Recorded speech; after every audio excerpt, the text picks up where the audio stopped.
Anjos são seres mitológicos que já deixaram de fazer parte apenas do imaginário religioso e fazem parte da cultura pop como um todo. Hoje eu vou trazer algumas obras sobre anjos que eu gosto e eu quero falar aqui no canal.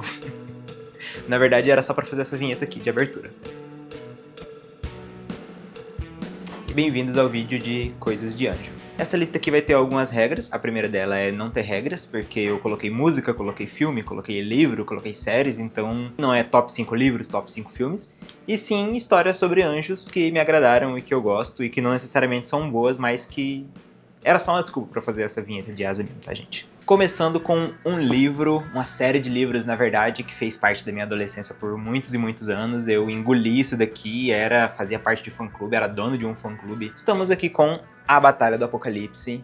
É o primeiro livro, na verdade ele é um livro único, né, mas faz parte de uma série de 4 livros, que tem mais uma trilogia chamada Filhos do Éden, e conta a história do Ablon, que é um anjo renegado, que por algum motivo lá ele, né, criou uma rebeliãozinha no céu e foi expulso do céu. E aí ele vive com os humanos aqui na Terra, e aí ele tem um papel muito grande dentro da batalha, né, do Apocalipse. Esse livro aqui ele é muito bom porque já no começo a gente tem algumas subversões do que a gente entende, né, do que é Deus, céu, anjo e tudo mais. Os 7 dias lá que Deus criou a Terra e foi descansar, na verdade duraram anos, milênios, né, porque dias em tempo de Deus é diferente de dias em tempo dos humanos. Então, um dia para Deus é milhares de anos para os humanos. Então, hoje a gente está vivendo no 7º dia, que é o ano em que Deus, o dia em que Deus está descansando. Então, desde quando Deus criou a humanidade, ele foi descansar e deixou a humanidade ali sendo cuidada pelos arcanjos, né? Rafael, Miguel, Uriel e tudo mais. Eu não quero dar muito spoiler, mas é uma saga que é muito parecida ali, muito inspirada em Cavaleiros do Zodíaco, Dragon Ball, que tem as batalhas épicas, assim, cada batalha que o Ablon vai enfrentando e os outros arcanjos que se enfrentam também. São coisas assim de outro mundo. A trilogia Filhos do Éden, que são 3 livros que se passam, né, antes da Batalha do Apocalipse, e assim, tem uma das cenas de batalha mais absurdas, mais overpowers que eu já vi na minha vida, pra quem gosta de livro de ação, de coisas de anjos se envolvendo com humanos e tudo mais, é muito bom. Vale ressaltar também que Batalha do Apocalipse tem uma mitologia muito grande, a ponto de ter outros livros de apoio também, tem livro de RPG, tem o universo expandido, tem alguns spin-offs, então vale muito a pena se você gosta aí de grandes sagas de fantasia, bem completinha, com bastante personagens. É uma boa, assim, e eu gosto, fez muita parte da minha adolescência inteira. Eu engoli esses livros e reli já ele várias vezes, mandava mensagem pro autor no Facebook, no Scoob, perguntando teorias, criava teorias com outros colegas, tinha um fã-clube que a gente jogava o RPG, então assim, pra quem gosta, pra quem é dessa área da fantasia mais hardcore, assim, vale muito a pena mergulhar, que é um universo bastante rico. O segundo item dessa lista aqui que eu quero trazer pra vocês é um filme chamado Legião. É um filme que eu não tive coragem de reassistir ele pra trazer aqui pro vídeo pra vocês, porque eu tenho quase absoluta certeza de que ele é horroroso, horrível, mas eu lembro que quando eu assisti ele, que eu tinha meus 12, 13, sei lá, 14 anos, ele era muito bom, então eu prefiro manter essa memória dele viva na minha cabeça. Ele conta a história de um anjo também que se revoltou contra Deus, porque Deus quer destruir a humanidade, né? Tipo estilo Sodoma e Gomorra lá, quer mandar os meteoros pra matar o mundo, né? Destruir o mundo, que o mundo tá perdido. E esse anjo, ele se revolta, eu não lembro se é o Gabriel ou o Miguel, mas eu acho que é algum dos dois. Ele se revolta contra Deus e ele vai proteger ali o último resquício de humanidade que sobrou, que está numa grávida lá. Tem uma mulher que tá grávida e ela vai ter um bebê que é teoricamente inocente, né? E ele é a salvação da humanidade. Então esse anjo fica ali defendendo aquela mulher grávida e um grupinho de pessoas ali também, acho que é no posto de gasolina, alguma coisa assim, contra essa ira divina. Eu lembro que esse filme me marcou bastante, sim, porque acho que foi o primeiro contato que eu tive com esse tipo de anjo que subverte, assim, essa ideia do anjo celestial, bonitinho, fofinho e tudo mais. The last time God lost faith in man, he sent a flood. This time, he sent angels.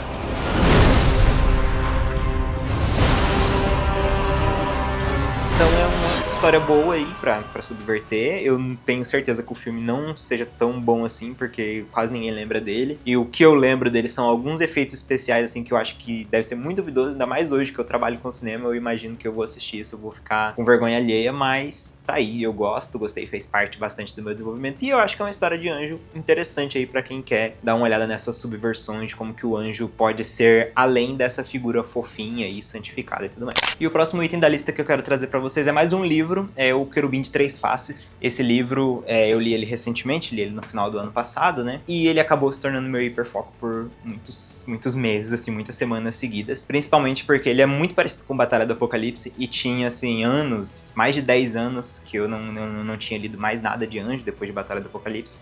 E esse livro, ele me reavivou essa ideia desses anjos que desrespeitam e que não seguem exatamente, né, as ordens de Deus e do céu ali. E aqui a gente vai acompanhar a história da Astéria, que é uma menina que mora em Curitiba, inclusive, né, é a cidade que eu moro hoje atualmente. E ela vive ali com uma voz na cabeça dela que diz algumas coisas erradas ali pra ela, enquanto ela convive com as amigas e acontece alguma coisa muito cabulosa ali. Obviamente ela vai entrar em contato com anjo que também está caído, né, do céu ali, e aí esse anjo e essa humana vão ter alguma relação ali. Mas não é um livro exatamente sobre esse romance em específico, é mais uma introdução, né, da personagem nesse mundo fantástico. E nesse livro a gente também acompanha a saga da Lúcifer. Exatamente, da Lúcifer, porque Lúcifer aqui é uma figura feminina, né, que desrespeita ali o Deus e é expulsa pro inferno. Basicamente é a história que aconteceu de verdade, e eu acho que é isso que faz esse livro se tornar tão interessante. Ele subverte todas esses acontecimentos que aconteceram de fato na Bíblia, mas ele não muda nada deles. Aqui Lúcifer ainda foi exilado do céu, Lúcifer ainda vive no inferno, todos os acontecimentos, Sodoma e Gomorra,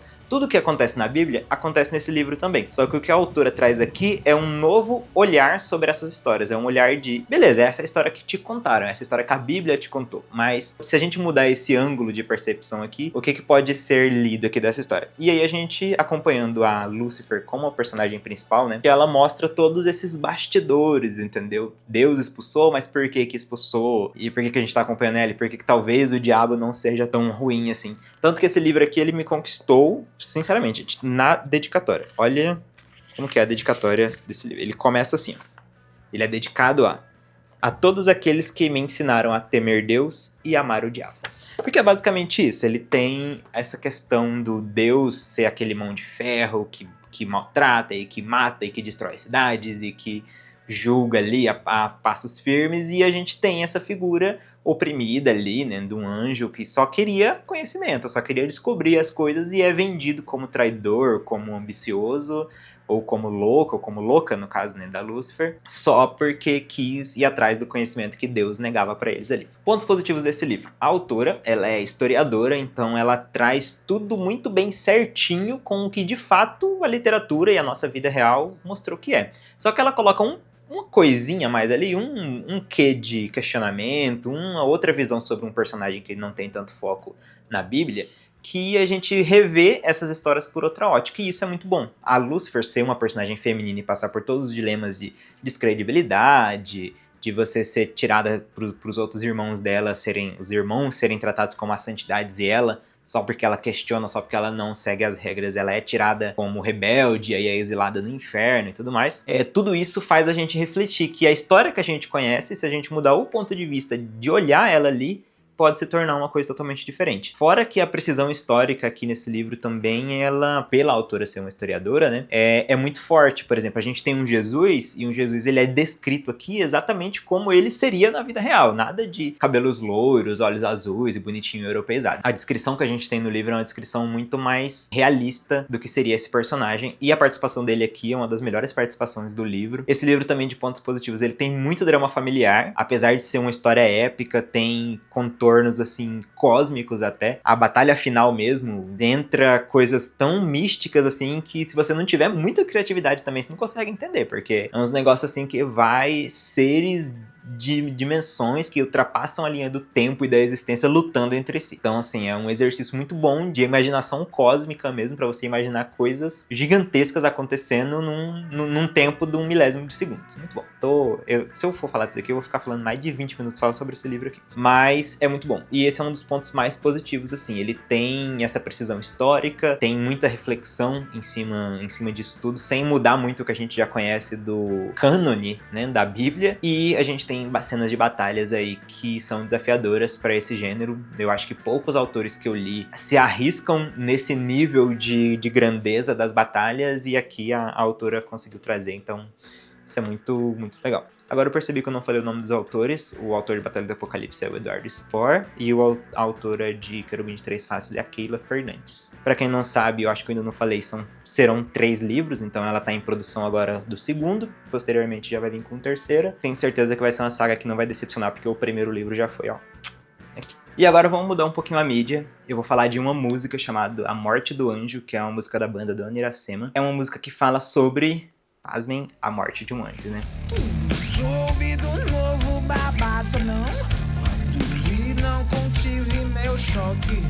Até onde sabia, anjo não morre, tal Gabriel é finado. Eu quis trazer isso daqui porque é uma obra também dentro da mídia, e pra mostrar que esse canal aqui não vai falar só sobre livros. E eu vou falar nesse vídeo aqui de música, não quero nem saber também, problema de vocês, se não quiserem ouvir. Mas ouçam Dona Iracema, porque esta música em específico, além dela combinar muito com a leitura de todas essas outras obras que eu trouxe aqui, ela conta a história de um anjo que morreu. E esse anjo, ele deixou uma carta pra trás, e aí os outros anjos do céu ali estão lendo essa carta e vendo quais foram os motivos, né, tentando decifrar quais foram os motivos dessa morte, quais que são os pedidos póstumos, né, desse anjo. E é muito bom porque essa música, ela traz uma alegoria muito, muito, muito interessante sobre transição de gênero, porque a morte de um anjo é uma coisa inconcebível, mas aconteceu. E aí tem uma frase da música em específico que fala assim: Esqueçam meu nome e deixem meu passado para trás.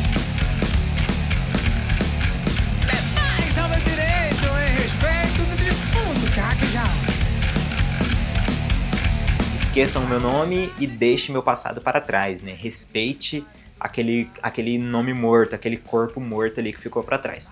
E isso é um subtexto muito interessante para falar sobre transição de gênero, em que antes parecia ser impossível uma pessoa, né, nascer de um jeito e se tornar outra, e hoje já é possível, e essa música traz muito isso. Então a gente fala sobre anjo, mas também tá falando sobre a luta das pessoas trans, então é muito interessante mesmo, muito interessante. Fora que a música é heavy metal, é pesadão, é massa, é legal, e tem esse estilo mais gótico, assim, pesado, mas também fala sobre esse tema importante, eu acho muito bom. E quis trazer aqui pra vocês, ouçam essa música e outras também da Dona Iracema, que tem essa temática mais religiosa, mas também com essa bastante crítica social.